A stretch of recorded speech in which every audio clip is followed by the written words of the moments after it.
হাসান বাজান, আমি যে রিক্সাটা চালাইতাম সেই রিক্সাটা চুরি হয়ে গেছে গা।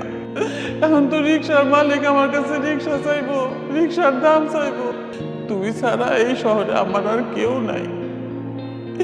তুই আমার রিক্সাটা উদ্ধার করে দে বাজার। আমি তো তোর কাছে ভাত কাপড় কিছুই চাই না বাজার। তুই তোর নিজের মার এইটুকু শুধু উদ্ধার কর। আপনি এসব কি বলছেন?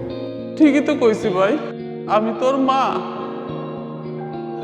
আমার পোলায় তার মারে নাই চিনতে পারে, তার মায়ের পরিচয় দিতে শরম পায়, লজ্জা পায়। আপনার মেয়ে আমার সন্তানরে আমার কাছ থেকে কায়রা নিছে। আজকে আপনার মেয়ের কারণে আমি আমার ছেলের কাছে আসতে পারি না, আমার ছেলের কাছে থাকতে পারি না, দেখা করতে পারি না, ওর বাড়ির ভাত আমি খাইতে পারি না। এসব কি বলছেন? এই মহিলা তোমাকে ছেলে হিসেবে দাবি করছে। এই, এটা কি তোমার মা? কথা বলতেছো না কেন? কত বড় সাহস! মায়ের কাছ থেকে ছেলেকে আলাদা করে রাখছো, মাকে অস্বীকার করতেছো। বাবা, এই মহিলা যা বলতেছে সব মিথ্যা কথা বলতেছে।